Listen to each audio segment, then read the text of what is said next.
पढ़ेंगे सभी लोग एक संग। देखो मैं एक नई बात करता हूं, वो अभी प्रकट होगी, क्या तुम उससे अनजान रहोगे? नई बात। बहुत सा जीवन जो सन 2024 में मैं और आप लेकर आगे बढ़ रहे थे, बहुत सारी आदतें, बहुत सारा पुराना स्वभाव, बहुत सारा जीवन की भावनाएं हम लेकर चल रहे थे। और कई बार अक्सर हम एक दूसरे से भी कहते हैं, यार तुम बिल्कुल नहीं बदले, तुम बिल्कुल वैसे ही हो जैसे पहले थे, तुम्हारी आदत वैसी है, तुम्हारी आदत वैसे ही है, तुम्हारा जीवन वैसे ही है, तुम्हारा चाल चलन वैसा ही है, सब बदल गए, तुम नहीं बदले। पहले भी सुट्टा लगाते थे और आज भी, हाँ कोई बोल रहा है, हाँ सही बात है, पहले भी सुट्टा लगाते थे, आज भी सुट्टा लगाते थे, पहले भी गाली देते थे, आज भी गाली देते हो। जैसे तुम्हारा जीवन पुराना था वैसे ही तुम्हारा जीवन आज भी है। पहले भी मौका देख के चौका मारते थे, आज भी मौका देख के छक्का मारते हो। Praise the Lord. कुछ चीजें जो मनुष्य के जीवन में बसी हुई हैं वो अभी भी वैसी ही चल रही हैं। बहन बहन बहन बहन, सुमन कहां गई? बहन बहन, मैं तुम्हें तुम्हारी चाल से पहचान गया। जब मैं तुमसे पहले मिला था 26 साल पहले, तुम ऐसे ऐसे चलती थी, तुम आज भी ऐसे ऐसे चाल से पहचान लिया। कुछ पुरानी सोबत, कुछ पुराना जीवन, कुछ पुराना स्वभाव और आदतें मनुष्य के जीवन में पड़ी रहती हैं, घुसी रहती हैं, उसके अंदर रहती हैं। लेकिन जब आप खुदा के घर में आए हो, परमेश्वर के पास आए हो, परमेश्वर की हुजूरी में आए हो, परमेश्वर एक नई बात मेरे और आपसे करना चाहता है। एक नया जीवन मेरे और आपको देकर एक नई चाल में मेरे और आपको चलाना चाहता है। वो जीवन जो हम अब तक जीते आए हैं, वो तरीका जो अब तक हम अपनाते आए हैं, वो चीजें जो हमने कहा है कि मैं सही हूं तुम गलत हो, और इस एटीट्यूड को लेकर हम चलते आए हैं, खुदावंद बदलना चाहता है। लिखा है खुदा के कलाम में, देखो मैं एक नई बात करता हूं, तुम मेरे लिए इंपॉर्टेंट हो, तुम मेरे लिए कीमती हो। अब जब तुम मेरे पास आ गए हो तो तुम ऐसे नहीं चल सकते। बेटा ये पर्दा खोल देना थोड़ा सा। नहीं चल सकते। तुम जिन चीजों को अपने जीवन में बैठाए रखे हो, जिन चीजों पर तुमने भरोसा रखा है, अब नहीं हो सकता। परमेश्वर के वचन में अय्यूब के विषय में आपने सुना होगा। उसका दोस्त तेमानी लेजीपत एक बार उसके पास आया और उससे कहने लगा, मैं चाहता हूं आप निकाले अय्यूब की किताब और उसका 22वां अध्याय, कोई निकाले, जोब चैप्टर 22, अय्यूब उसका 22वां अध्याय, और कोई भी भाई बहन उसकी 15वीं और 16वीं आयत जरूर से पढ़े, देखिएगा। क्या अय्यूब की पत्री 22वां अध्याय 15 और 16। हाँ पढ़े सुमन। क्या तू उस पुराने रास्ते को पकड़े रहेगा? क्या तू अब भी उस पुराने रास्ते को पकड़े रहेगा? यह किस पुराने रास्ते की बात की जा रही है, आपको मालूम है?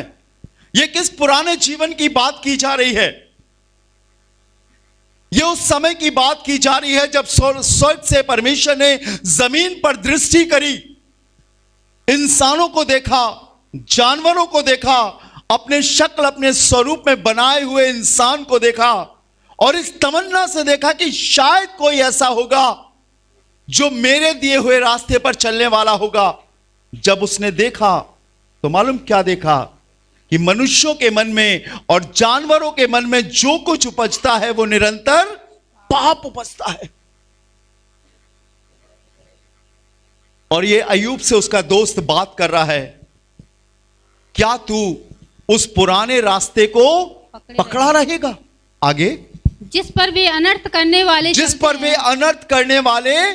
चलते हैं, और आगे, वे अपने समय से पहले उठा लिए गए, और उनके घर की नींवें नदी बहा ले गई। नदी बहा ले गई। वो डूब गए जल पड़ने में, वो खत्म हो गए। और आपको मालूम है कितने साल तक नूह ने बताता रहा, प्रचार करता रहा? कोई मुझे बताएगा? 1 साल, 2 साल, 40 साल, 51 साल, लगभग बाइबल बताती है 120 साल तक नूह उनसे कहता रहा, परमेश्वर जल प्रलय को भेजने वाला है और सारी दुनिया नाश हो जाएगी। लेकिन बाइबल बताती है, इससे पहले वाली आयत में क्या लिखा है, क्या पढ़िएगा, क्या तू 15वीं आयत, क्या तू उस पुराने रास्ते को पकड़े रहेगा। वो पुराना जीवन, वो पुराना स्वभाव परमेश्वर हर रोज हमारे लिए नया लाता है। जब हमारी पत्नी रोज हमारे लिए आलू टमाटर आलू टमाटर आलू टमाटर आलू टमाटर आलू टमाटर आलू टमाटर आलू टमाटर आलू टमाटर आलू टमाटर आलू टमाटर बनाती है, तो हम कहते हैं क्या और कुछ है नहीं। परमेश्वर भी मेरे और आपसे कहता, मैंने इसके लिए कितना किया कितना किया कितना किया, लेकिन इसका जीवन अभी भी पुराना है। आज भी अपने मां बाप से, आज भी अपने गुरुओं से, आज भी अपने सिखाने वालों से झूठ बोलता है, अनर्थ चाल चलता है। और बाइबल बताती है, क्या तू उस पुराने रास्ते को पकड़े रहेगा। वो पुराना रास्ता, मैं अपना पुराना रास्ता बेहतर जानता हूं, आप अपना पुराना रास्ता बेहतर जानते हैं। आप अपने जीवन की पुरानी बातों को बेहतर जानते हैं, मैं अपने जीवन की पुरानी बातों को बेहतर जानता हूं। लेकिन जब मैं और आप खुदा में आ गए हैं और अगर हमारे जीवन में तब्दीली नहीं है, तो एक दिन जैसे नूह के समय जल प्रलय उनकी नेव को, उनके जीवन को बहा ले गया था, देखो कितने मसीही लोग जो यीशु को जानते थे बहा दिए जा रहे हैं। बाइबल पकड़ने वाले, गाना गाने वाले, इंस्ट्रूमेंट बजाने वाले अब नहीं है, वो नहीं है उनका जीवन वैसा, क्योंकि वो आज भी पुराने रास्ते को, पुराने ढर्रे को पकड़े। बदल गया बहुत चीजें। नई बात परमेश्वर मेरे और आपसे कहना चाहता, मेरी बेटी, मेरे बेटे, तू इस दुनिया में है, तू ऐसे ही नहीं है। तेरे लिए मैंने कुछ रखा है फूफा जी, मैंने आपके परिवार के लिए कुछ रखा है, आपके जीवन के लिए कुछ रखा है। जवानों, समझो इस बात को, जिस दौर में, जिस तरीके में आप आगे बढ़ रहे हो, ये काफी नहीं है। इसके अलावा भी प्रभु ने आपके लिए रखा है। बेटियों, जो आप प्रभु से प्यार करती हो, प्रार्थना करती हो, सिर झुकाती हो, प्रभु ने आपके लिए नया रखा है। पुरानी बात को छोड़ना पड़ेगा, पुराने चाल चलन को छोड़ना पड़ेगा, पुरानी सोच को छोड़ना पड़ेगा। और जब आप छोड़ोगे तो परमेश्वर आपको बचाएगा। हालेलुया, नया जीवन देगा। मेरे लिए पढ़े खुदा के कलाम से बहुत सुंदर सी इबारत है, यशाया नबी की किताब 48 चैप्टर, यशाया 48 वर्स 6, उसकी 6वीं आयत पढ़े कोई भी भाई बहन। तूने सुना है, अब इन सब बातों पर ध्यान कर और देखो क्या तुम उसका प्रचार तूने ना सुना है और तुम इन बातों पर ध्यान कर और देखो क्या तुम उसका प्रचार ना करोगे। हाँ, अब से मैं तुझे नई नई बातें, अब से मैं तुझे निकाल लीजिए, फिर से पढ़िएगा। तूने सुना है, सो अब इन सब बातों पर ध्यान कर। सुना है, अब क्या करना है, ध्यान करना है। ऐसा नहीं कि कादर खान के समान कान हो, इधर से टॉर्च जलाओ तो इधर से रोशनी निकलती है। आगे का पाठ, पीछे। क्या कोई मुझे बताएगा क्रिसमस पे कौन सा संदेश हुआ था? कुछ ही दिन तो हुए, अभी कितने दिन हुए, एक ही हफ्ता हुआ। कौन सा संदेश था? गए, वो बैठा हुआ गेट पे। अभी मैं आपसे पूछूंगा कि खाने में क्या बना था, सब बता देंगे, छोटा बच्चा भी बता देगा। लेकिन वचन का क्या कलाम था, क्या भोजन था, नहीं मालूम है। सतर्क हो जाइए। बाइबल बताती है, तूने सुना है, अब इन सब बातों पर ध्यान कर। जो हम सुन रहे हैं ना, इस पर हमें मेडिटेशन करना है, मनन करना है, ध्यान लगाना है, हमें ठहरना है। मैं यूं ही नहीं बोल रहा। आप यहां आते हो तो मेरे पास अमेरिका से पैसे नहीं आते, याद रखना। एक किसान का बेटा हूं, एक गांव में रहता हूं, दिलेरी से, विदाउट सैलरी, बिना तनख्वाह के खुदा की खिदमत करता हूं। हालेलुया। मेरी तनख्वाह, मेरी दौलत आप हो। जब आप यीशु मसीह को सच्चे हृदय से ग्रहण करते हो, मैं माला माल हो जाता हूं, दुनिया का सबसे धनवान शख्स बन जाता हूं। लेकिन जब आप खुदा के कलाम को निग्लेक्ट करते हो, अनसुना करते हो, अनदेखा करते हो, मैं बहुत गरीब हो जाता हूं। इतने लोग होने के बाद भी मैं सबसे कमजोर हो जाता हूं। लेकिन जब आप खुदा के कलाम में बढ़ते हो, जब आप यहां पर गवाही देते हो, जब आप प्रभु के वचन को शेयर करते हो, मैं गदगद हो जाता हूं और अपने आप को सबसे सौभाग्यशाली समझता हूं। लिखा है, तूने सुना है, अब इन सब बातों पर ध्यान कर। जो आज आप सुन रहे हो, उस पर ध्यान करना पड़ेगा। कभी कोई ये ना बोला कि ये कलाम मेरे लिए नहीं है, उसके लिए है, पड़ोसी के लिए, मेरे बेटे मेरी बेटी के लिए है, दारू पीने वाले के लिए है, चोरी करने वाले के लिए नहीं, ये कलाम सबके लिए है। हो सकता आप चोरी ना करते हो, व्यभिचार ना करते हो, हत्या ना करते हो, किसी के लिए अपने मन में डाह नहीं रखते हो, लेकिन उसके बाद भी वचन बताता है कि मनुष्य पाप करता है और उसका जन्म पाप में ही होता है। जब तक वो यीशु मसीह के पास नहीं आ जाता, अपने गुनाहों की माफी नहीं मांगता, वो गुनहगार ही रहता है। और जब यीशु उसे माफ करता है तो उसे जीवन मिलता है। तूने सुना है, सो अब इन बातों पर ध्यान कर और देखो, फुल स्टॉप और कॉमा देखकर पढ़ा कीजिए, और देखो क्या तुम उसका प्रचार ना करोगे। क्यों यहां पर मौका दिया जाता? आप दूसरे चर्चेज में जाइए, आपको पर्ची लिख कर देना पड़ेगा, फलाने फलाने की ओर से एक गाना होगा, पादी साहब देखेंगे कि हाँ इसकी आवाज ठीक है तो गाएं, ज्यादा हो गया अब अगली बार गाना। यहां पे सबके लिए मौका होता है। बाइबल बताती है क्या लिखा है, और देखो क्या तुम उसका प्रचार ना करोगे। आगे, अब से मैं तुझे नई नई बातें और ऐसी गुप्त बातें सुनाऊंगा जिन्हें तू नहीं जानता। नई नई बातें। क्या कोई मुझसे कहेगा कि मैंने सन 2024 में जब मैं प्रभु के 25 में जब मैं प्रभु के पास आया, अभी कुछ ही घंटे गुजरे हैं, प्रभु ने मुझसे बात करी? क्या कोई कहेगा? हाथ उठाकर मुझे बताइए जिससे प्रभु ने बात करी।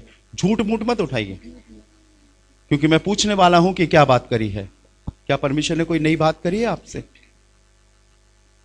हमने सुना ही नहीं है, हमने अनदेखा कर दिया है, और शायद हमने उन बातों पर ज्यादा मन लगाया है, उन बातों के विषय में ज्यादा सोचा है जो हमारे फेवर की है। नहीं, हमें देखना पड़ेगा, हमें सोचना पड़ेगा, हमें समझना पड़ेगा। वो कहता है परमेश्वर मूर्त नहीं है, परमेश्वर मृतक नहीं है। और आज हम अपने पुराने स्वभाव को लेकर जी रहे हैं कि हां हर साल नया साल आता है, इस साल भी आ गया, हो सकता अगले साल नहीं आएगा। मेरे पड़ोस में एक शख्स दारू बेचता था, अब तो कहूंगा कि बेचता था, भाभी ने बताया। मैं उसके घर गया, उसे समझाया, मैंने कहा बेटा मत बेच। कुछ ही दिनों पहले उसके घर में किसी ने फांसी लगाकर आत्महत्या कर ली। हाँ राजू भैया नहीं बेचेंगे, सामने बिल्कुल हां कर दिया। कुछ दिन पहले बीमार हुआ, रात के 12 बजे मेरे पास फोन आया उनके बेटे का। वो कहने लगे राजू भैया पापा की तबीयत थोड़ी ज्यादा खराब हो रही है। मैंने कहा बेटा मैं आ तो नहीं सकता हूं, क्योंकि मुझे परमेश्वर की आत्मा अलाउ नहीं कर रही है कि मैं तुम्हारे घर में आऊं, लेकिन तुम अपने पापा के कान में फोन लगाओ, मैं प्रार्थना करूंगा। और मैंने यही प्रार्थना करी कि तुम्हारे पास बहुत थोड़ा सा समय बाकी है, पछताप कर लो, मन फिरा लो। जैसे क्रूस पर लटके कुकर्मी ने अंतिम समय में पछताप किया था, तुम पछताप कर लो। और वो फोन पर मुझसे कह रहा था लेकिन बार बार उसे एक ही बात समझाई गई थी, शराब बेचना हमारा काम नहीं है, दारू बेचना हमारा काम नहीं है। वो बेचता भी था और पीता भी था। उसका लीवर चला गया, डैमेज हो गया, खत्म हो गया, और सिर्फ दवाइयों की शक्ति पर जिंदा था। हमारे ईसागढ़ में प्रोग्राम था 26 तारीख को। मैंने खुदा के पास गया, मैंने कहा खुदा बाप 26 से पहले उसे खत्म मत करना। मैंने बोल दिया था। मेरी बीवी कह रही ऐसे मत बोलो, तो मैंने कहा 25 को ही कर दे क्या? मैंने कहा लोग आएंगे, मातम मनाएंगे, हमारे यहाँ प्रार्थना करने वाले ढेरों लोग आएंगे। बहुत सारे लोग आए थे, बहुत अच्छी आराधना होने पाई, प्रभु के दास वहां पर आए थे। प्रभु ने मेरी प्रार्थना को सुना। लेकिन जब मैं 2 रात पहले उसके लिए प्रार्थना कर रहा था, मैंने यही बोला उनसे, पछताप कर लो, मन फिरा लो, जिंदगी खत्म है। और अभी खबर मिल गई। क्या आज हम अपनी उन्हीं पुरानी आदतों पर बने रहेंगे? अगर हम जिंदा हैं तो इसका मतलब यह नहीं है कि हम ठीक हैं। याद रखना, मैंने अक्सर इस बात को बताया कलीसिया में, ध्यान धर के सुनो। याकूब की पत्री 1 अध्याय 14वां और 15वां पद याद रखना। Book of James chapter 1 verse 14 और 15 आप याद कर लो इस आयत को। और क्या लिखा है? प्रत्येक मनुष्य अपनी ही अभिलाषा में खिंचकर और फंसकर परीक्षा में पड़ता है। परीक्षा में पड़ता है, फिर अभिलाषा गर्भवती होकर पाप को जनती है, और पाप जब बढ़ जाता है। क्या लिखा है? धीरे धीरे बहन। और जब पाप बढ़ जाता है, पाप बढ़ रहा है, अभी मौत नहीं आई है, अभी इसका मतलब ये नहीं है कि हम सही हैं।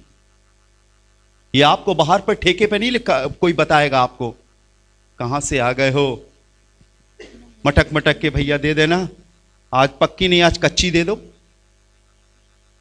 वहां कोई नहीं बताएगा। मैंने उनके बच्चों से भी कहा, मैंने उनकी पत्नी से भी कहा, मैंने कहा अभी तुम्हारा पति तुम्हें मारेगा तो तुम जाकर पुलिस केस कर दोगी, उसे बंद करा दोगी, तुम्हें मालूम है तुम्हारा पति उससे भी घिनौना काम कर रहा है। यह कमाई फलती नहीं है, अनंत की कमाई फलती नहीं है। आप खुदा के पास आए हो तो आपको अपने परमेश्वर के वचन के अनुसार चलना पड़ेगा, यही नई बात है। तुम संसार में तो रहो पर संसार के से ना बनो। क्या लिखा है, जब पाप बढ़ जाता है तो अरे बोलिए, तो मृत्यु को उत्पन्न करता है। पहले दिन मृत्यु नहीं आती, कैंसर से लोग एक दिन में नहीं मरते, दारू पीने से एक दिन में नहीं मरते। लेकिन अगर आज हम उसी में अपने जीवन को बिताएंगे वही जीवन वही डर्रा जो हमारा पुराना था आज भी वही चलता आएगा, तो हम खुदा की नजरों से एक दिन दूर हो जाएंगे। और एक दिन ऐसा लगेगा कि परमेश्वर ने भी प्रार्थना सुननी बंद कर दी है। बाइबल में लिखा, तुम क्यों मुझसे प्रार्थना करते हो, मैं तुम्हारी प्रार्थनाओं को नहीं सुनता हूं। आज और अभी यीशु आपको नया जीवन दे सकता है। आज और अभी यीशु आपको एक ऐसा जीवन दे सकता है जो दुनिया के और जीवनों से कहीं बेहतर और अच्छा है। लेकिन आपको देखना पड़ेगा, आपको सोचना पड़ेगा, आपको बढ़ना पड़ेगा। क्या तू अब भी अपने पुराने रास्ते पर रहेगा? एक दिन वो जंगल में बैठा था और सोच रहा था, मैं नालायक।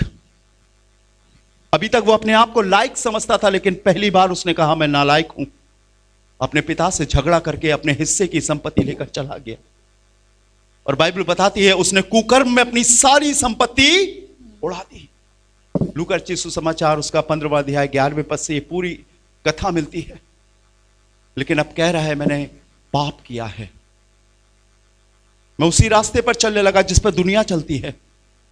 मैं अपने पापा से कहता था, पापा तुम्हें कुछ नहीं आता, मुझे सबसे अच्छा आता है। लेकिन बाइबल बताती है, ध्यान दीजिएगा बुआ जी, लिखा है वो कहने लगा, मेरे पिता के घर में नौकरों को भोजन से अधिक रोटी मिलती है और मैं यहां भूखों मर रहा हूं। बाइबल में लिखा है उस देश में बड़ा अकाल पड़ा। कई बार परमेश्वर अपने लोगों के जीवन में अकाल लाता है, कई बार परमेश्वर अपने लोगों के जीवन में घटी लाता है, और वो इसलिए लाता है ताकि इंसान अपनी निगाहों को खुदा की ओर करे। ये नई बात है जो मेरे और आपके लिए खुदा ने तैयार करी है। और बाइबल में लिखा है उसने कहा अब मैं अपने पुराने जीवन को छोड़ दूंगा, पुरानी अभिलाषाओं को छोड़ दूंगा, मैं अपने पिता के पास जाऊंगा।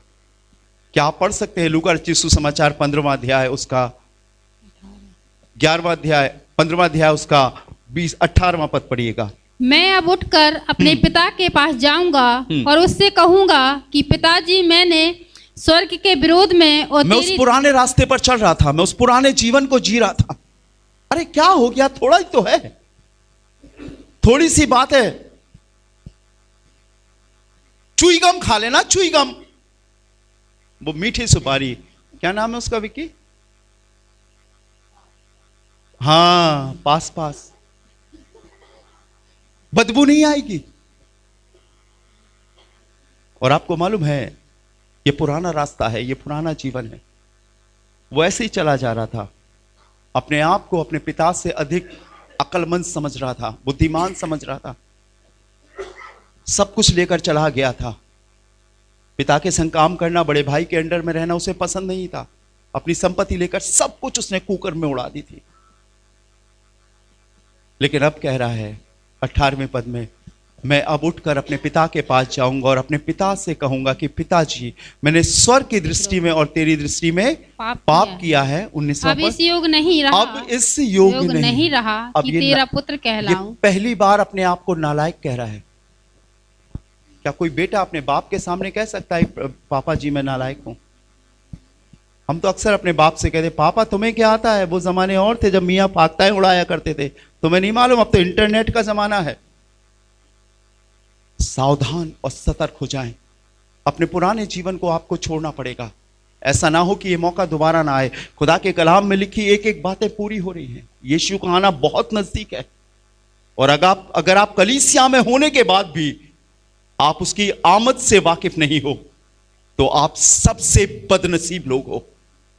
लेकिन अगर आप खुदा के घर में हो और खुदा के आने का इंतजार कर रहे हो, आप सौभाग्यशाली लोग हो कि प्रभु आएगा और आपको ले जाएगा। ये कहने लगा, लिखा है, मैं उठकर अपने पिता के पास जाऊंगा और उससे कहूंगा, मैं अब इस योग्य नहीं कि तेरा पुत्र कहलाओ, मुझे यहां अपने यहां एक मजदूर की नाई रख ले।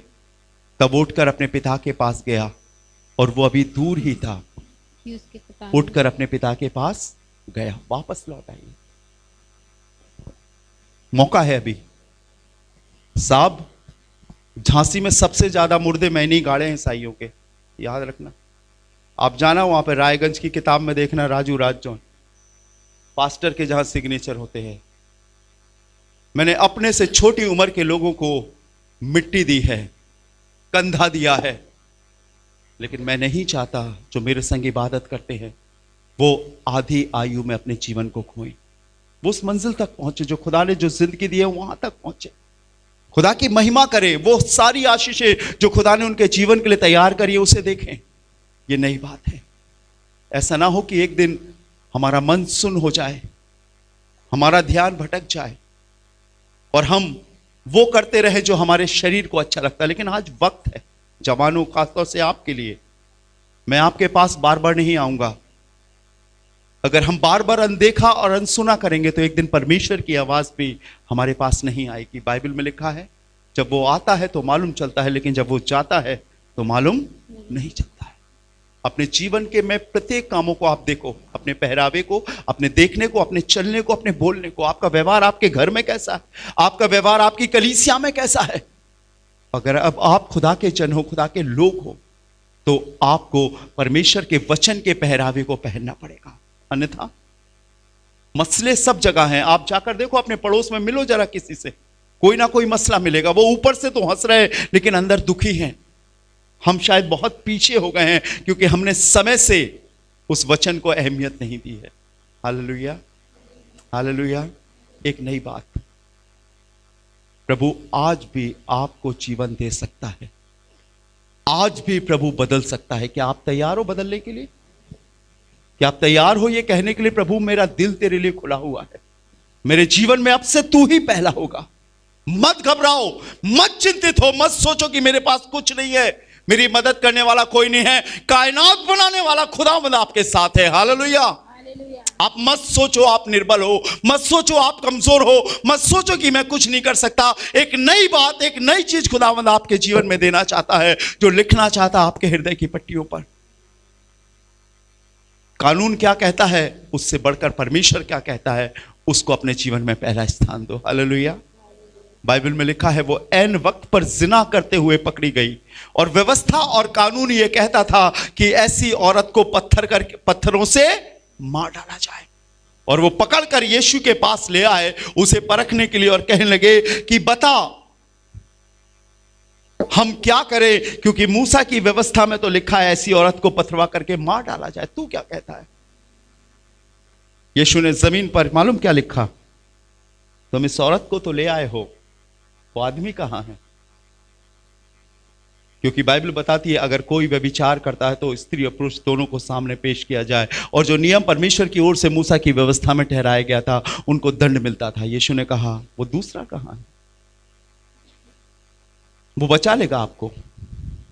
दुनिया दोष लगाएगी, आपकी कमी देखेगी, दुनिया बोलेगी ये नहीं कर सकता है,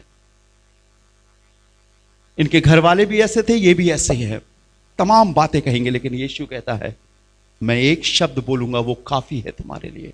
एक नई बात मैं तुम्हारे लिए कहूंगा जो तुम्हारे पूरे जीवन को बदल देगा। गलती हो गई कोई बात नहीं, लेकिन गलती में जीना गलत बात है, गलती को छिपाना गलत बात है, गलती में बने रहना गलत बात है।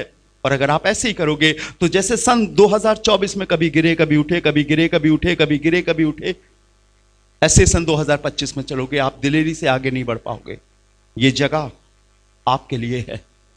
हालेलुया। प्रार्थना भवन चर्च इसलिए नहीं है कि आप सुनो और चले जाओ, प्रार्थना भवन चर्च इसलिए है ताकि आप सुनो और सुनाओ। हालेलुया। सुनो और बताओ और गवाही दो अपने परिवार में, अपने लोगों में कि मेरा यीशु जिंदा है। यहां पर नाम कब्रिस्तान की किताब में नहीं लिखा जाता कि यहां के मेंबर हो, मरोगे तो कब्रिस्तान में जाओगे, नहीं, यहां पर नाम लिखे जाते हैं जीवन की किताब में। हालेलुया, ताकि आप परमेश्वर के पास जा सको। ये परमेश्वर का वचन है। पढ़िएगा मेरे लिए खुदा के कलाम से। मैं फिर से आपके लिए जल्दी से दुआ करूंगा। बहुत सुंदर सी आयत है, Ephesians chapter 4 verse 22। Ephesians chapter 4 verse 22। इफिसियों की पत्री 4 अध्याय 22वां पद पढ़िएगा। कि तुम पिछले चाल चलन के पुराने मनस्तत्व को जो भरमाने वाली अभिलाषाओं के अनुसार, कि तुम अपने चाल चलन के पुराने मनुष्यत्व को, मनुष्यत्व समझते हैं, पुराने मनुष्यत्व को,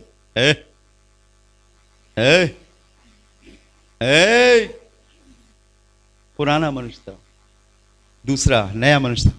कैसे हो भैया, क्या कर रहे हो भैया, कहां से आए भैया? पुराना मनुष्यत्व क्या कर लिया? और कि कैसे आ रहा हो? कभी नीचे झुक के ही नहीं बोलते थे, अकड़ के। एक नया मनुष्यत्व। प्रभु के लोगों की सबसे बड़ी पहचान ही है, वो दीन और नम्र होते हैं, वो हलीम होते हैं। लिखा है वो यहां तक उसने अपने आप को नम्र किया, शून्य हो गया। लिखा है कि मनुष्य के स्वरूप में हो गया, नीचे हो गया। क्या लिखा है?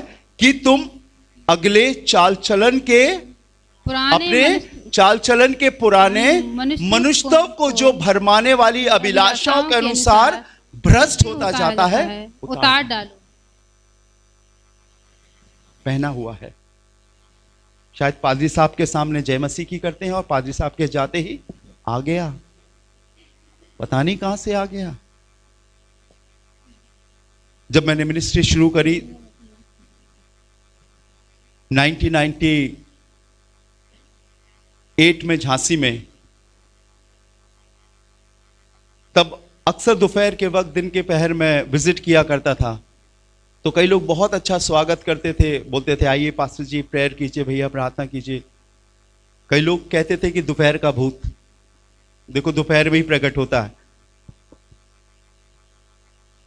मैंने कहा मैं तो आपके यहां प्रार्थना करने आए हूं और आप जगे हो, सोते होते तो आता नहीं। पुराना स्वभाव लेकर हम जी रहे हैं।